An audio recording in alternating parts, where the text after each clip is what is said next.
Bienvenidos una vez más a El Comentario, un programa realizado por Agustín Sancho Cubero.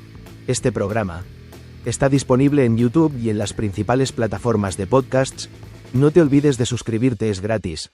A continuación empezamos el programa. El calor de julio era una placa de metal invisible que aplastaba Madrid. Dentro del furgón blindado, el aire acondicionado luchaba débilmente, soltando un aliento viciado que olía a plástico recalentado y al sudor de tres hombres enfundados en uniformes grises. Un gris rata, pensaba Dionisio Rodríguez Martín. El gris de la mediocridad, el gris de una vida contada en turnos y paradas reglamentarias. Dionisio, el Dioni para los pocos que se molestaban en usar un apodo, agarraba el volante con manos que conocían cada vibración del motor, cada quejido de la suspensión bajo el peso del dinero ajeno. Siempre el dinero ajeno. Un océano de papel moneda que pasaba por sus manos sin mojarle, dejándole solo el olor rancio de la tinta y el algodón usado. A su lado, sus dos compañeros repasaban los albaranes. Eran sombras, bultos grises como él, pero sin sus sueños.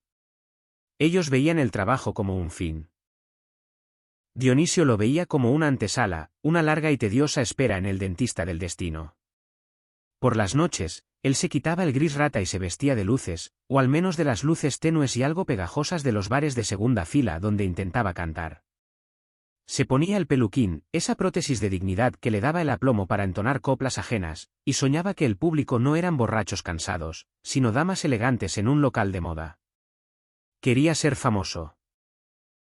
Quería el respeto que el uniforme le negaba. Quería, sobre todo, dejar de contar los millones de otros. Ese día, 28 de julio de 1989, el furgón olía más a dinero que de costumbre. Transportaban una fortuna. 298 millones de pesetas. La cifra flotaba en la cabina, un número absurdo, casi obsceno.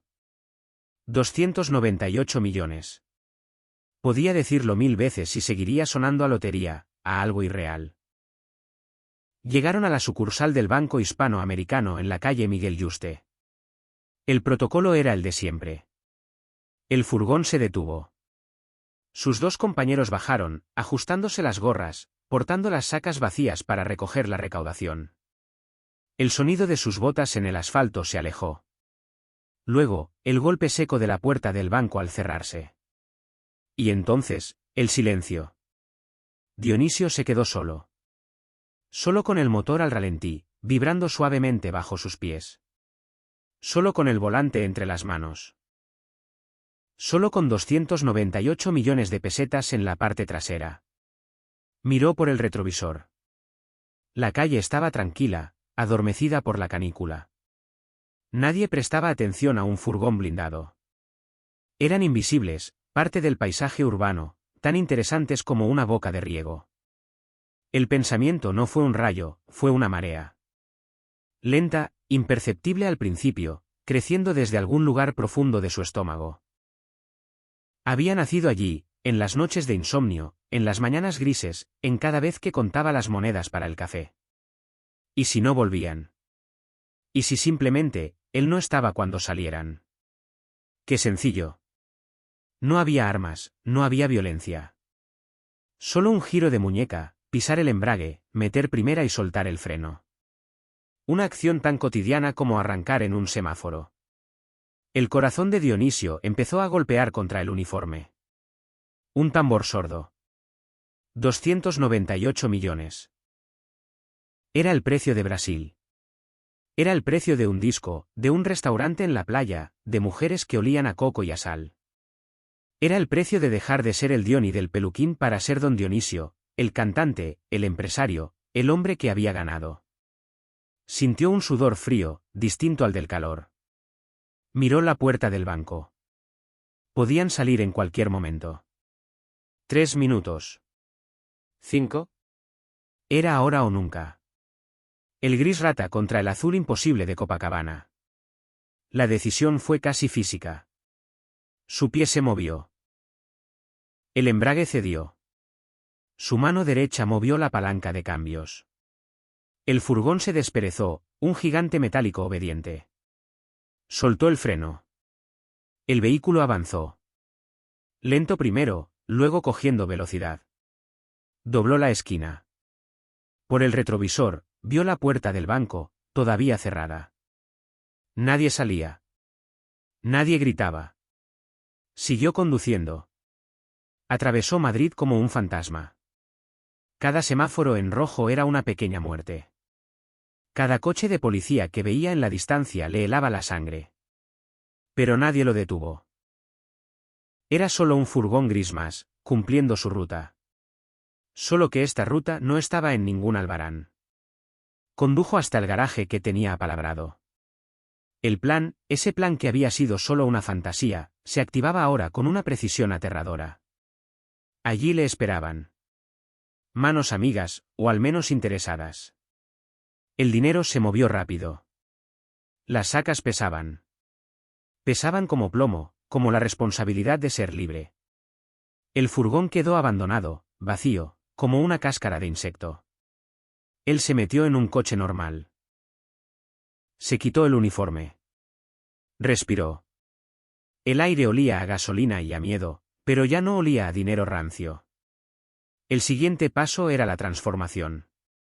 El Diony, el vigilante, tenía que desaparecer. Entró en un apartamento discreto. Se miró al espejo.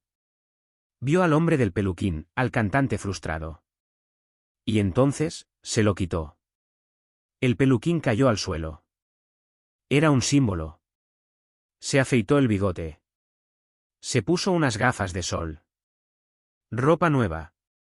Otro hombre, un turista anónimo, salió de ese apartamento. Tenía un pasaporte falso y los bolsillos llenos. El dinero, el grueso del dinero, ya viajaba por otros cauces, blanqueándose, preparándose para recibirlo. Llegó a Barajas. Caminó sin prisa. Cada control era un suplicio. El corazón le golpeaba en la garganta. Pero su cara ya no era la que pronto estaría en todos los periódicos. Su nombre no era el suyo. El avión despegó. Vio Madrid hacerse pequeño, una maqueta sucia bajo el sol. Sintió un vértigo que no era el del vuelo. Era el vértigo de la nada, del todo por empezar. Se durmió. Despertó en otro mundo. Río de Janeiro lo recibió con un abrazo húmedo y caliente. El aire olía a mar, a fruta fermentada y a vida. El gris rata de Madrid se disolvió instantáneamente. Aquí todo era color. El verde de la selva que se comía la ciudad, el azul del cielo, el blanco de la espuma. Y la música.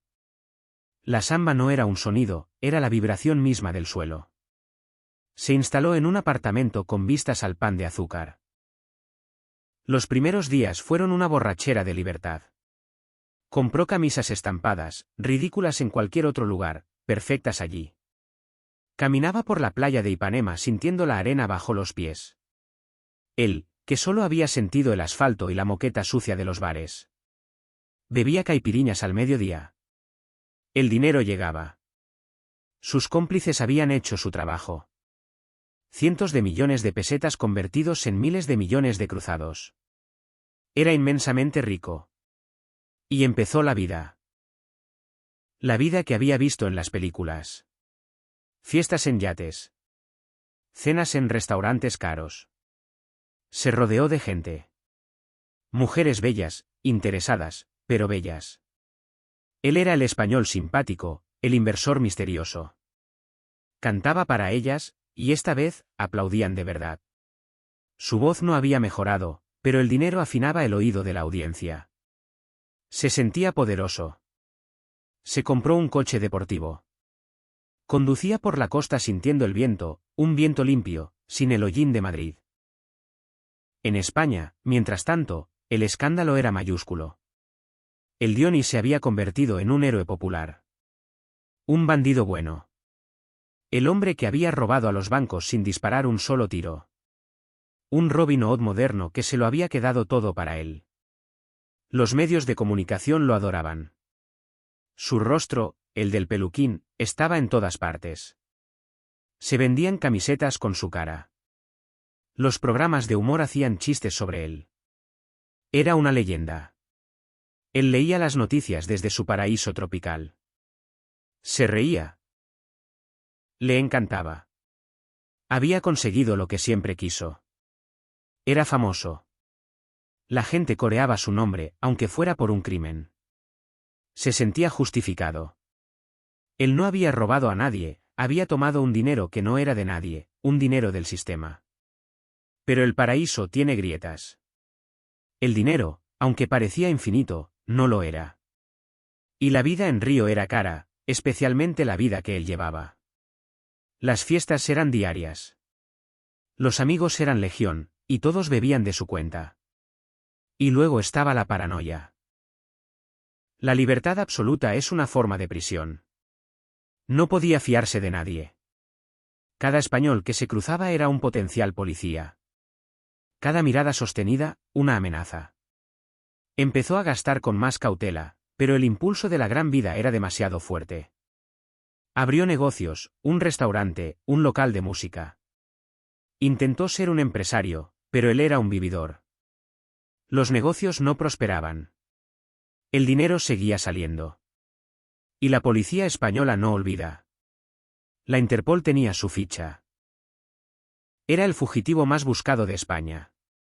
La presión sobre las autoridades brasileñas aumentaba. Sabían que estaba allí.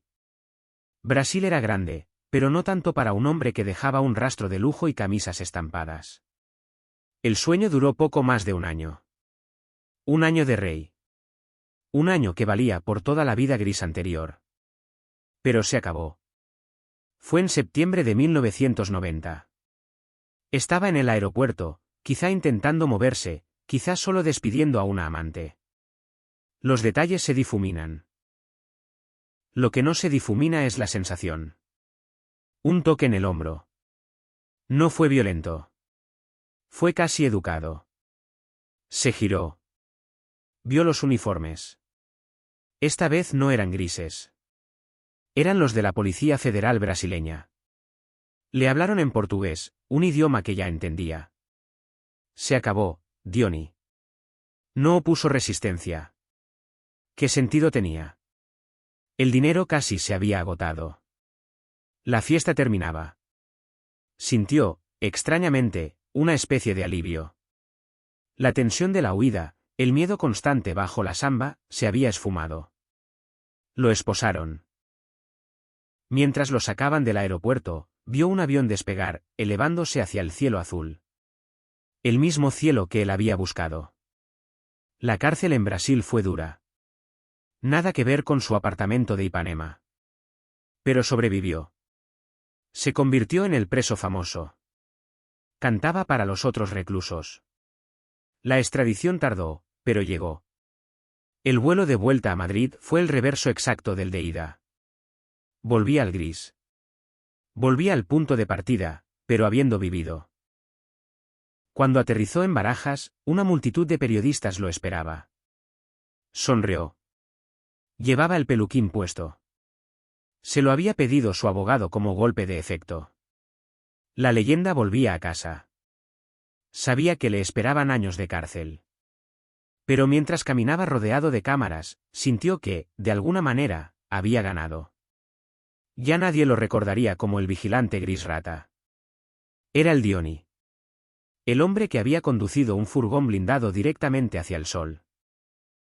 Y aunque el sol lo había quemado, había sentido su calor.